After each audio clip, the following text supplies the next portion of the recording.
ಪ್ರಿಯ ವಿದ್ಯಾರ್ಥಿಗಳೇ, ಎಸ್ಎಸ್ಎಲ್ಸಿ ನಂತರ ಉಜ್ವಲ ಭವಿಷ್ಯಕ್ಕಾಗಿ ಉತ್ತಮ ಸೈನ್ಸ್ ಪಿಯು ಕಾಲೇಜನ್ನು ಹುಡುಕುತ್ತಿದ್ದೀರಾ? ಹಾಗಿದ್ದರೆ ಬನ್ನಿ, ಸಿಂಧನೂರಿನ ಹೆಸರಾಂತ ಆಕ್ಸ್ಫರ್ಡ್ ಸೈನ್ಸ್ ಪಿಯು ಕಾಲೇಜಿನಲ್ಲಿ ಪಿಸಿಎಂಬಿ ಮತ್ತು ಪಿಸಿಎಂಸಿಎಸ್ ಕೋರ್ಸ್ಗಳಿಗೆ ನುರಿತ ಅನುಭವಿ ಉಪನ್ಯಾಸಕರಿಂದ ಬೋಧನೆ, ಅತ್ಯುತ್ತಮ ಪ್ರಯೋಗಾಲಯಗಳ ಜೊತೆ ನೀಟ್, ಜೆಡಬ್ಲ್ಇ ಮತ್ತು ಕೆಸಿಇಟಿ ನಂತಹ ಸ್ಪರ್ಧಾತ್ಮಕ ಪರೀಕ್ಷೆಗಳಿಗಾಗಿ ವಿಶೇಷ ತರಬೇತಿ ನೀಡಲಾಗುತ್ತದೆ. ನಮ್ಮಲ್ಲಿ ವಿಶಾಲವಾದ ಕ್ಯಾಂಪಸ್ ಹೊಂದಿದ್ದು ಪ್ರತ್ಯೇಕ ಹಾಸ್ಟೆಲ್ ಹಾಗೂ ಬಸ್ ಸೌಲಭ್ಯವಿದೆ. ದಾಖಲಾತಿಗಾಗಿ ಇಂದೇ ಸಂಪರ್ಕಿಸಿ Oxford science PU college, PWD camp, Sindhanur. ಕರೆ ಮಾಡಿ 9611988515.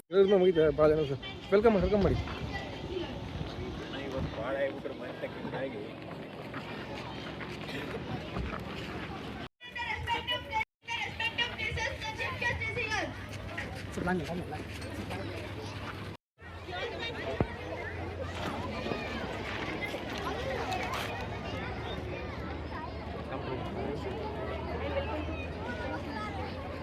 About turn.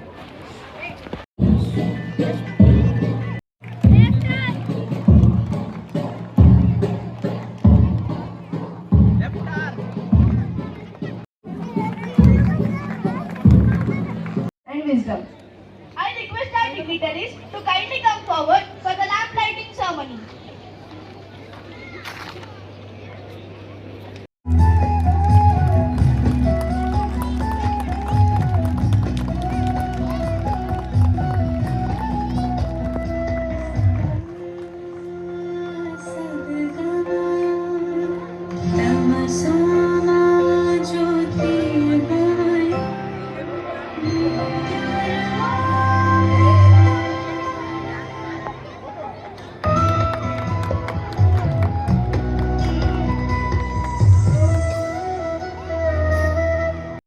The people are truly admirable. We are deeply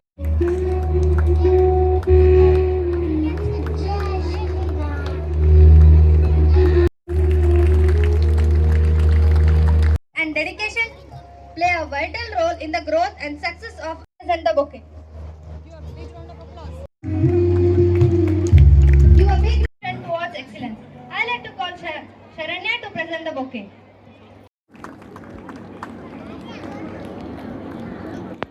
Big round of applause.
ಶಿಕ್ಷಣ ಸಂಸ್ಥೆಯಿಂದ ಪ್ರಮುಖವಾಗಿರ್ತಕ್ಕಂಥ 2 ವಿಚಾರಗಳು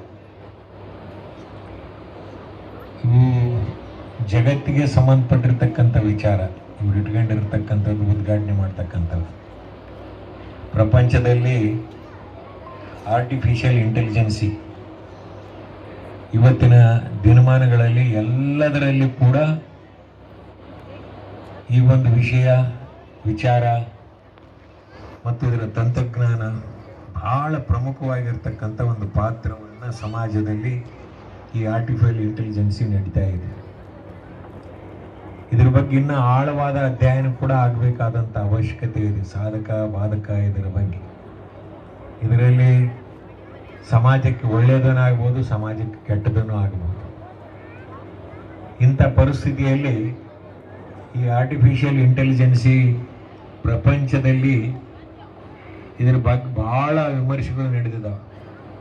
ಇದನ್ನು ಯಾವ ರೀತಿ ಸ್ವೀಕಾರ ಮಾಡಬೇಕು, ಸ್ವೀಕಾರ ಮಾಡಿದ್ರೆ ಆಗ್ತಕ್ಕಂಥ ಸಮಾಜಕ್ಕೆ ಲಾಭಗಳೇನು, ಇದರಿಂದ ನಷ್ಟ ಏನಾಗುತ್ತೆ, ಯಾವುದನ್ನು ಯಾವ ರೀತಿ ಸ್ವೀಕಾರ ಮಾಡಬೇಕು ಎಂಬ ವಿಚಾರಗಳು ಬಹಳಷ್ಟು ಚರ್ಚೆ, ಪ್ರಪಂಚದಾದ್ಯಂತ ಚರ್ಚೆ ನಡೆದಿರ್ತಕ್ಕಂಥ ವಿಷಯ ಇದು. ಇದ್ರ ಜೊತೆಗೆ ಇಂಟರ್ನ್ಯಾಷನಲ್ ಫುಡ್ ಫೆಸ್ಟಿವಲ್, ಜಗತ್ತಿನಲ್ಲಿ ಒಂದೊಂದು ದೇಶದಲ್ಲಿ ಒಂದೊಂದು ಥರ ಆಹಾರ ಉತ್ಪಾದನೆ ಸೇವನೆ ಮಾಡ್ತಕ್ಕಂಥ ವಿಚಾರವು ಕೂಡ ನಡೀತಾ ಇದೆ. ಅಂಥದ್ರಲ್ಲಿ ಈ ಶಾಲೆಯ ಆವರಣದಲ್ಲಿ ಈ 2 ವಿಚಾರಗಳನ್ನು ಇಟ್ಟುಕೊಂಡು ಈ ಒಂದು ಕಾರ್ಯಕ್ರಮವನ್ನು ಶಿಕ್ಷಣ ಮಂಡಳಿ, ಆಡಳಿತ ಮಂಡಳಿ ಹಮ್ಮಿಕೊಂಡಿದೆ. ಭಾಳ ಸಂತೋಷ. ಸಿಂಧನೂರು ತಾಲೂಕು ಇತ್ತೀಚಿನ ದಿನಮಾನಗಳಲ್ಲಿ ವಿಶೇಷವಾಗಿ ಶಿಕ್ಷಣ ಕ್ಷೇತ್ರದಲ್ಲಿ ಬಹಳಷ್ಟು ಬದಲಾವಣೆಗಳನ್ನು ನಾವು ಕಾಣ್ತಾ ಇದ್ದೇವೆ. ಒಂದು ಕಾಲದಲ್ಲಿ ನನಗೆ 74 ವರ್ಷ, 75 ವರ್ಷ ಈಗ. ನಾನು 4ನೇ ಕ್ಲಾಸು, 3ನೇ ಕ್ಲಾಸು, 5ನೇ ಕ್ಲಾಸು ಓದೋ ಹೊತ್ತಿನಲ್ಲಿ ನಮ್ಮ ಹಳ್ಳಿಗೆ 8 ಹಳ್ಳಿಗೆ 10 ಹಳ್ಳಿಗೆ ಒಂದು ಶಾಲೆ ಇರ್ತಿದ್ವಿ. ಅದಕ್ಕೆ ಕಟ್ಟಡ ಇರ್ತಿದ್ದಿಲ್ಲ. ಶಿಕ್ಷಣ ಸಂಸ್ಥೆ ಟೀಚರ್ಸ್ಗಳು 1ನೇ ಕ್ಲಾಸ್ಲಿಂದ 5ನೇ ಕ್ಲಾಸು 6ನೇ ಕ್ಲಾಸಿನವರೆಗೂ ಒಬ್ಬರೇ ಶಿಕ್ಷಕರು ಇರ್ತಿದ್ರು. ಸಿಲೆಬಸ್ ಇರ್ತಿದ್ದಿಲ್ಲ. ಮತ್ತು ಒಂದು ಗಿಡದ ಕಟ್ಟೆ ಮೇಲೆ ಇಟ್ಕೊಂಡು ಪಾಠ ಹೇಳ್ತಕ್ಕಂಥ ಒಂದು ಪರಿಪಾಠ ನಮ್ಮ ಕರ್ನಾಟಕ ರಾಜ್ಯದಲ್ಲಿ 50 ವರ್ಷ 60 ವರ್ಷಗಳಿಂದ ಇತ್ತು. ಬಟ್ ಅವತ್ತಿಗೂ ಇವತ್ತಿಗೂ ಕಾಲಮಾನಗಳು ಬಹಳಷ್ಟು ಬದಲಾವಣೆ ಆಗಿದೆ. ದೇಶ, ರಾಜ್ಯ, ಜಿಲ್ಲೆಗಳು ಮತ್ತು ತಲಾ ಆದಾಯ ಇವೆಲ್ಲವೂ ಹೆಚ್ಚಿಗೆ ಆದಾಗ ಆಟೋಮೆಟಿಕ್ ಆಗಿ ಎಲ್ಲ ಸೌಲಭ್ಯಗಳನ್ನು ಪಡಿತಕ್ಕಂಥ ನಿಟ್ಟಿನಲ್ಲಿ ಇವತ್ತು ನಮ್ಮ ರಾಜ್ಯ, ನಮ್ಮ ದೇಶ ನಡೆದಿದೆ ಅಂದರೆ ತಪ್ಪಾಗಲಿಕ್ಕಿಲ್ಲ. ಅದು ವಿಶೇಷವಾಗಿ ಕರ್ನಾಟಕ ರಾಜ್ಯ ಶಿಕ್ಷಣ ಕ್ಷೇತ್ರದಲ್ಲಿ ಬಹಳಷ್ಟು ಮುಂದುವರೆದು ಹೋಗಿದೆ. ಇಡೀ ಪ್ರಪಂಚಕ್ಕೆ ಬೆಂಗಳೂರು ಸಿಲಿಕಾನ್ ಸಿಟಿ ಎಂಬ ಒಂದು ಕೀರ್ತಿಯನ್ನು ಕೂಡ ಪಡೆದಿರ್ತಕ್ಕಂಥದ್ದು ಬೆಂಗಳೂರು. ಅವೆಲ್ಲ ಪಡಿಬೇಕಾದರೆ ಸಮಾಜದಲ್ಲಿ ಇರ್ತಕ್ಕಂಥ ಜನತೆ ಎಲ್ಲ ಸೌಲಭ್ಯಗಳನ್ನು ಪಡೆದುಕೊಂಡು ಮಕ್ಕಳನ್ನು ವಿದ್ಯಾವಂತರನ್ನಾಗಿ ಮಾಡಿ, ಪಾಲಕರು ಒಳ್ಳೆಯ ಸತ್ಪ್ರಜೆಯನ್ನಾಗಿ ಮಾಡ್ತಕ್ಕಂಥ ನಿಟ್ಟಿನಲ್ಲಿ ಇವತ್ತಿನ ದಿನಮಾನಗಳಲ್ಲಿ ರಾಜ್ಯದಲ್ಲಿ ಮತ್ತು ವಿಶೇಷವಾಗಿ ನಮ್ಮ ಕಲ್ಯಾಣ ಕರ್ನಾಟಕ 7 ಜಿಲ್ಲೆಗಳಲ್ಲಿ, ಕರ್ನಾಟಕ ರಾಜ್ಯದಲ್ಲಿ ನಮ್ಮ 7 ಜಿಲ್ಲೆಗಳು ಶಿಕ್ಷಣ ಕ್ಷೇತ್ರದಲ್ಲಿ ಅತ್ಯಂತ ಹಿಂದುಳಿದಿರ್ತಕ್ಕಂಥ ಭಾಗ. ನಮ್ಮ ರಾಯಚೂರು ಇರ್ಬೋದು, ಕೊಪ್ಪಳ ಇರ್ಬೋದು, ಬಳ್ಳಾರಿ, ಗುಲ್ಬರ್ಗ, ಬೀದರು, ಯಾದಗಿರಿ ಇವೆಲ್ಲ ಜಿಲ್ಲೆಗಳು ಶಿಕ್ಷಣ ಕ್ಷೇತ್ರದಲ್ಲಿ ಅತ್ಯಂತ ಹಿಂದುಳಿದಿರ್ತಕ್ಕಂಥವು. ಅಂಥ ಪರಿಸ್ಥಿತಿಯಲ್ಲಿ ನಮ್ಮ ಸಿಂಧನೂರು ತಾಲೂಕ ಇತ್ತೀಚಿನ ಒಂದು 10-15 ವರ್ಷಗಳ ಅವಧಿಯಲ್ಲಿ ಒಳ್ಳೊಳ್ಳೆ ಶಿಕ್ಷಣ ಸಂಸ್ಥೆಗಳು ಹುಟ್ಟಿ ಈ ತಾಲೂಕಿನಲ್ಲಿ ಗುಣಮಟ್ಟದ ಶಿಕ್ಷಣವನ್ನು ಕೊಡುವುದರ ಜೊತೆಗೆ ಹೊಸ ಹೊಸ ತಂತ್ರಜ್ಞಾನಗಳನ್ನು, ಈಗ ನೋಡ್ರಿ ಇವತ್ತು ಆರ್ಟಿಫಿಷಿಯಲ್ ಇಂಟೆಲಿಜೆನ್ಸಿ ಈ ವಿಚಾರವಾಗಿ ಇವತ್ತು ಈ ಒಂದು ಕಾರ್ಯಕ್ರಮ ಹಮ್ಮಿಕೊಳ್ಳಲಾಗಿದೆ. ಅಂದರೆ ಅತಿ ವೇಗವಾಗಿ ತಂತ್ರಜ್ಞಾನದೊಂದಿಗೆ ನಮ್ಮ ಮಕ್ಕಳು ಕೂಡ ಈ ಭಾಗದಲ್ಲಿ ಮುಂದೆ ಬರಬೇಕು ಅನ್ನೋ ಒಂದು ಉದ್ದೇಶದಿಂದ ಈ ಶಿಕ್ಷಣ ಸಂಸ್ಥೆ ಈ ಥರ ಕಾರ್ಯಕ್ರಮಗಳನ್ನು ಮಾಡಿ ಮಕ್ಕಳಿಗೆ ಅದರ ತಿಳುವಳಿಕೆಯನ್ನು ಕೊಡ್ತಕ್ಕಂಥ ಕೆಲಸ ಈ ಶಿಕ್ಷಣ ಸಂಸ್ಥೆ ಮಾಡ್ತಾ ಇರೋದು ಬಹಳ ಹೆಮ್ಮೆ ಪಡ್ತಕ್ಕಂಥ ಒಂದು ವಿಚಾರ.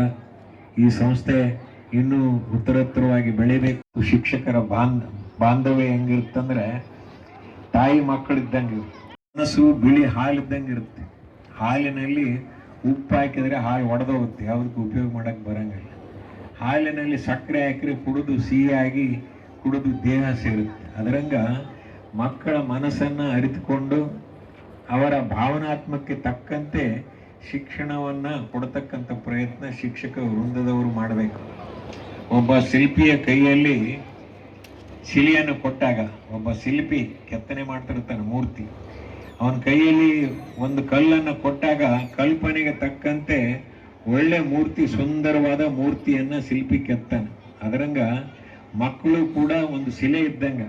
ಆ ಮಕ್ಕಳ ಮನಸ್ಸನ್ನು ಅರಿತುಕೊಂಡು ಅವನ ಭಾವನಾತ್ಮಕ ಮತ್ತು ಅವರ ಚಟುವಟಿಕೆಗಳನ್ನು ನೋಡಿಕೊಂಡು ಕಾರ್ಯಕ್ರಮಗಳನ್ನು, ಗುಣಮಟ್ಟದ ಶಿಕ್ಷಣವನ್ನು ಕೊಡ್ತಕ್ಕಂಥ ಕೆಲಸ ಶಿಕ್ಷಕ ವೃಂದದವರು ಮಾಡಬೇಕಾಗಿದೆ.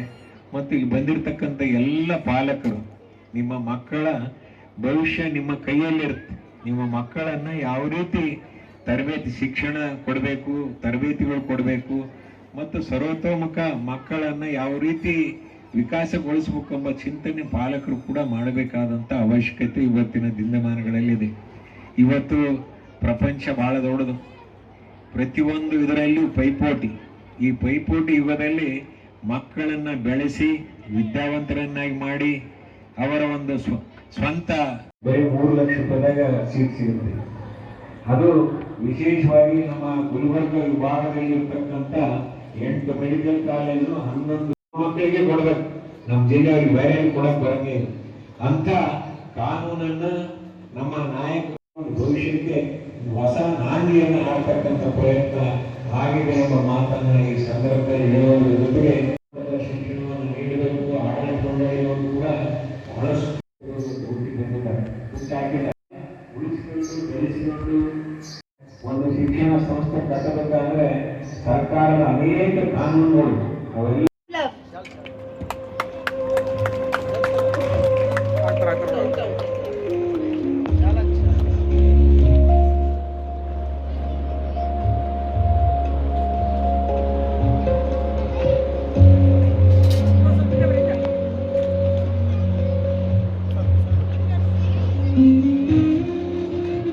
Round of applause.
The drug discovery is the process of finding the medicines to treat the diseases. The traditional way of discovery faces many challenges. First, it is very expensive, costing rates, and 90% of drugs will be failed during the clinical trials. And it is very time consuming, taking of around 15 to 20 years to developing a single drug. Human level is very start going to artificial intelligence is not traditional way.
Hi,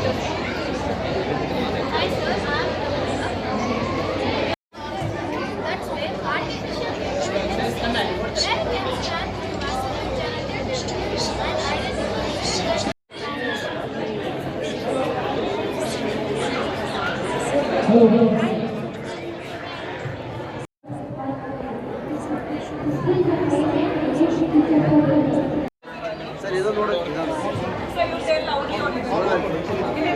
Cells that send signals through.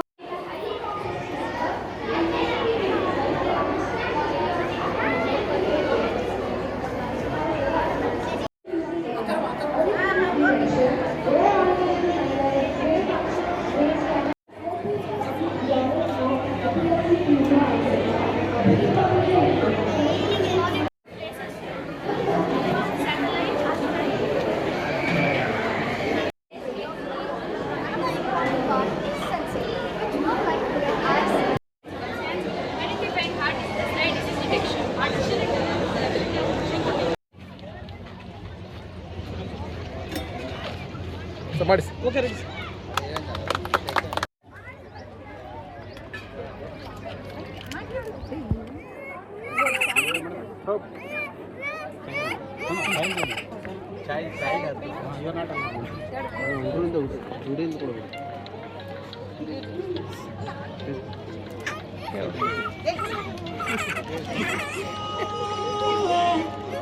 You caught her in fractured life.